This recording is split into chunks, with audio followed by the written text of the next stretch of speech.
Muy buenos días. Voy a presentar el resumen del estado de arte de mi proyecto de investigación desarrollado en este módulo, guiado por el doctor Efraín Solano. Mi nombre es Jorge Ariel Pantoja y soy doctorando de la Universidad de Xalapa, México. Bueno, este estado del arte está dividido en diferentes partes que dice relación con la primero definición de un contexto, una introducción del problema de investigación para posteriormente realizar mi resumen del estado del arte y las conclusiones y recomendaciones que puedo entregar a este proyecto. Primero señalar que la línea de investigación se basa en desastres que han azotado al mundo, principalmente los de tipo meteorológico y geológico, y en particular los terremotos, tsunamis y todas sus variables sismogénicas asociadas, puesto que son los desastres que han causado mayor grado de destrucción en la infraestructura física y patrimonial, y es donde quiero llegar, que es justamente el efecto que tienen estos fenómenos en viviendas, que son infraestructuras físicas y patrimoniales de las familias y por ende de las sociedades. La información rescatada es información actualizada, publicada en revistas científicas, también en congresos, y principalmente se extrajo de países como Estados Unidos, Japón, España, Colombia, pero particularmente de Chile. ¿Por qué Chile? Porque Chile es un país donde resido y donde pretendo enfocar la investigación, pero además porque es un país que ha registrado los terremotos de mayor magnitud desde que se tiene registro.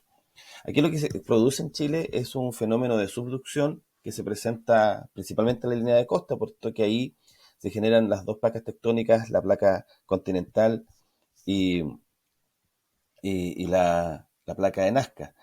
Es en ese sentido donde se genera esta subducción que generalmente promueve y provoca terremotos de gran magnitud. Las bases de datos fueron consultadas en distintas plataformas virtuales, eh, y también se buscó información en congresos y información de contexto también en otros tipos de artículos y fuentes, que fueron más de 30 los revisados. 30 artículos y fuentes fueron del ámbito científico fueron revisados y entregaron información descriptiva, cuantitativa, sobre lo ocurrido, los fenómenos ambientales y cómo estos impactan en lo que se busca, que es el valor de las viviendas. ¿Por qué las viviendas? Porque las viviendas, como ya mencioné, eh, son importantes para la sociedad, son vitales para la supervivencia y, y estas se ven influidas por distintas variables externas, donde se incluye el medio ambiente, donde se incluyen los terremotos. Evidencia a nivel mundial indica que los precios de las viviendas tienen distintas fluctuaciones, pero que se encuadran a los riesgos a los cuales se enfrentan, y eso es lo que se pretende buscar desarrollar en esta investigación. Me hago la pregunta de investigación siguiente, por tanto. ¿Cómo podemos determinar el impacto cualitativo y cuantitativo de los fenómenos sísmicos en el valor de las viviendas? En ese sentido, defino como objeto de estudio de este proyecto la relación causa-efecto de los fenómenos medioambientales artificiales, en particular los de tipo sismológico. ¿Con qué propósito? Con el propósito de determinar el efecto que se podría producir en el valor de las viviendas. Esto nos puede ayudar a, por extensión, definir también otro tipo de infraestructura y su impacto en ellas. Un poco de contexto. Los 4 terremotos de mayor magnitud en el mundo, solamente los 4 que han generado desastres enormes. Tenemos el principal, el de Valdivia, ciudad donde resido, donde vive este investigador, y que logró una magnitud de 9,5 grados en la escala de Richter. Generó una destrucción enorme. Lo mismo fue en Indonesia, 9,3 el año 2004, en 1964, en Alaska, 9,2. Y el último de gran magnitud, han habido varios, pero este último de gran magnitud dentro de este estándar es el de Japón en el 2011 con 9,1 grados en la escala de Richter. Y en Chile, como ya mencioné, existen diversos terremotos de gran magnitud en el último siglo. En orden cronológico, el año 1939 en Chillán, 8,3 grados, 95% de las viviendas destruidas. El 21 y 22 de mayo, ya mencionado, terremoto de 1960 en Valdivia y Concepción, 45.000 viviendas destruidas. En 1985 en San Antonio, 142.000 viviendas destruidas con un terremoto de grado 7,7. Y el año 2010, recientemente en Copquecura, conocido como el terremoto del Maule, 8,8 grados a la escala de Richter, 200.000 viviendas. En particular, este terremoto lo investigué más a fondo y con un grupo de investigadores recorrimos la zona epicentral para determinar lo que nosotros le llamamos las claves del terremoto. Fue en este terremoto, Aquí presentamos un proyecto de extensión para mostrar en imágenes lo que nosotros estábamos detectando. Descubrimos hechos evidentes, transformaciones geológicas donde hubo ríos que prácticamente se secaron, edificios nuevos construidos que se cayeron completamente, provocando obviamente un gran impacto en las ciudades y diversas muertes. Puentes que se destruyeron, aunque en particular los puentes funcionaron bien, hay unos trabajos científicos que nosotros desarrollamos en ese sentido, pero hubieron puentes que afectaron la conectividad. Y lo más impactante, ciudades instaladas, planificadas a la orilla de mar. Eh, ¿Por qué tan expuestas? Porque eran pensadas en el turismo, principalmente como segundas viviendas, pero sin ningún tipo de prevención o contención ante un tsunami con una ola de cerca de 15 metros que ingresó 500 metros por lo menos a la línea de costa y arrasó prácticamente con distintas ciudades y obviamente su contenido, su familia, las viviendas, la infraestructura, las personas. El Estado del Arte, por tanto, revisó diferentes documentos que eran de índole actualizado, lo más cercano posible a mi objeto de investigación, y destaco el artículo de Cheung et al., que aborda los terremotos en el condado de Oklahoma, y que es una ciudad que enfrenta distintos sismos al año, y algunos de distinta magnitud, y plantea este artículo que los precios de las viviendas disminuyen después de experimentar un sismo, e incluso datos concretos a raíz de su investigación, entre un 3 y un 4% si el sismo es moderado, y hasta un 9% si el sismo es potencialmente dañino. Aquí da entrega de información actualizada que continúa una investigación previa que se realizó también en el condado de Oklahoma por Metz et al. El año 2017, donde también se detectó una reducción en el valor de las propiedades entre un 3,1 y un 4%, 4,7%, después del inicio de la actividad sísmica. O sea, inmediatamente después hay mayor desvalorización de las viviendas. Esta fue una muestra sobre 6.200 propiedades que se estudiaron y se identificaron los costos de la sismicidad inducida mediante la estimación de un modelo que se nos va a repetir constantemente, el modelo de los precios hedónicos. En Japón, que fue otro país donde ocurre fenómenos de esta naturaleza, investigadores abordaron la relación del riesgo de terremotos y los precios también a través de un estudio de Naoi et al., en el cual este estudio utiliza el enfoque, también utiliza el enfoque de los precios hedónicos, para examinar si los propietarios alteran sus evaluaciones subjetivas de los riesgos de terremotos después de los eventos mencionados. Estos resultados sugieren que el descuento de los precios, por ubicarse dentro de un área propensa a terremoto, una zona de influencia, es significativamente mayor cuando ocurre poco después de los eventos de terremoto. Y ahí se va disipando. ¿Qué interpreta esto? Que es muy posible que el resultado de los que entrega este estudio es que los hogares tienden a subestimar el riesgo de terremoto si no ha habido acontecimientos recientes, o lo que es de otra manera distinto decirlo, o lo mismo decirlo pero de otra manera, es que a medida que pasa el tiempo, la sensación de riesgo se va reduciendo. En España, muy recientemente, se realizó un estudio en la ciudad de Granada que se utilizó información geográfica para estimar la vulnerabilidad sísmica y las pérdidas de datos catastrales.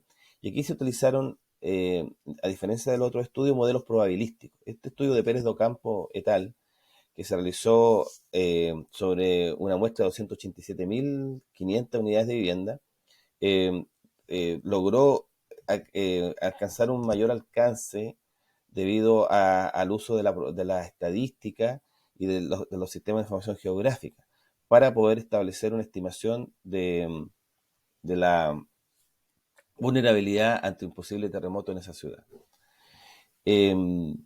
En Santa Marta, Colombia, también se realizó un estudio similar donde se utilizó la misma metodología, pero esta vez no sobre un terremoto, sino sobre el impacto que provocaba un ferrocarril de carga de pasajeros. Aquí Chica Olmo et al., en el año 2019, levantó diversos datos y definieron que el ferrocarril de carga tiene efectos negativos en el precio de las viviendas, cuando son más cercanos, más próximos a la línea del tren. Con una zona de amortiguamiento le llamó de 320 metros de ancho para la vía férrea. Y las casas ubicadas dentro de la zona de amortiguamiento estaban sujetas al descuento o la pérdida de valor a través del mismo procedimiento utilizado en los otros estudios, el modelo hedónico, y además acompañado con métodos econométricos y geoestadísticos. También en Brasil se realizó un estudio para presentar los modelos de precios hedónicos, de nuevo, aparece como estudio, de viviendas en las ciudades de Lajeado y Montenegro, que son ciudades medianas ubicadas en el sur de Brasil. Aquí Poeta tal, en el año 2019 recopiló bienes raíces de la ciudad brasileña y utilizó la inferencia estadística, pero también construyó modelos hedónicos. Una tesis doctoral revisada, que es del AMA Santo del 2017, de la Universidad de Valencia, plantea en su tesis que, en general, para los bienes inmuebles, el método de análisis cualitativo que más se adecua es el método de valoración, que a su vez es coherente con la teoría del valor. Y aquí se utilizaron entrevistas exploratorias a distintos expertos profesionales de España, lo que se conoce como la metodología Delphi. Por lo que he visto, acá la metodología más utilizada es el modelo de los precios hedónicos, que es una teoría que explica el valor del bien raíz, pero entendido como un conjunto de atributos. En función de todos esos atributos y en función de cada ellos se obtienen respectivas valoraciones y demandas implícitas que determinan finalmente el precio. Dentro de esas valoraciones y ese atributo está la posibilidad de enfrentar un terremoto de manera adecuada, es decir, mientras más vulnerable los precios deberían ser ir a la baja, mientras más protegidos los precios al alza. Eso a su vez se contrasta con lo que significa invertir en la vivienda para generarle condiciones de seguridad. Ante estos estudios prospectivos, el método de análisis jerárquico lo destaco como una herramienta encontrada en la literatura para tomar decisiones de multicriterio, puesto que la idea de esta investigación es que sea prospectiva. Y este estudio de análisis jerárquico, conocido como HP, permite generar escala de prioridades basándose en juicios de expertos. También se encontraron otros tipos de metodologías, de modelos como el de degradación funcional, el cálculo de la depreciación estadística y, como mencionaba en la tesis doctoral, la teoría del valor. En relación a los instrumentos utilizados, generalmente para poder llegar a las conclusiones y el objetivo de cada una de estas investigaciones se requirieron datos estadísticos y se utilizaron los datos estadísticos disponibles, que están generalmente en poder de las agencias de venta, las corredoras de propiedades, como le llamamos en nuestro país. Y esto es muy importante para escenarios prospectivos, puesto que puede ayudar a establecer una línea presente, pero para poder generar un estudio prospectivo en los próximos años, hay que levantar datos mediante encuestas o entrevistas estructurales, como se hicieron también en estas investigaciones. Lo importante es establecer datos actualizados dependiendo del contexto en el cual se aplica la investigación. Y es en ese sentido donde la mayoría de los estudios aplicaron el modelo de los precios hedónicos, lo cual seguramente va a ser utilizado en esta investigación. Como ya se mencionó, que es una teoría que explica el valor del bien raíz en función de distintos atributos. Y en particular destaco lo que es la vulnerabilidad del inmueble. No es posible predecir un terremoto, no es posible predecir su ubicación ni su magnitud. Lo que sí es posible es determinar una probabilidad de ocurrencia, sobre eso generar todas las prevenciones necesarias. El análisis de análisis de procesos jerárquico HP va a ayudar en ese sentido porque permite jerarquizar las variables y analizarlas de distintos escenarios, lo cual es muy efectivo para un estudio prospectivo. Dentro de los modelos utilizados para levantar datos, los modelos estadísticos destacan, los desempeños estadísticos destacan, también destacan las encuestas, los datos georreferenciados y las entrevistas estructurales. La idea es concentrar un poco más la información porque en Chile, donde se pretende realizarse esta investigación, el estado de arte me entrega información dispersa, disgregada. Entonces, es necesario poder encauzarla para poder identificar adecuadamente las variables homogénicas que los usuarios de vivienda y los expertos determinan, jerarquizarlas, ponderarlas y así poder determinar su influencia en el precio de la vivienda. ¿Qué recomendaría?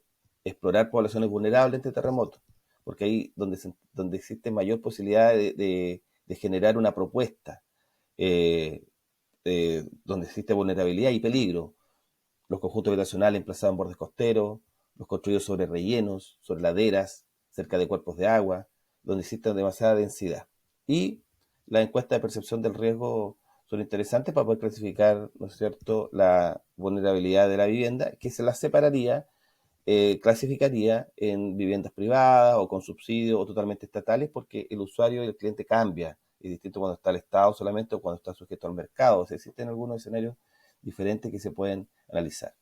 Se realizaron cerca de 30 referencias de investigaciones científicas en revistas indexadas, congresos, tesis doctorales, etc. Esta es la presentación, información existe, el estado del arte permitió, por tanto, entregar una conclusión en concreto para poder seguir desarrollando la investigación. Muchas gracias.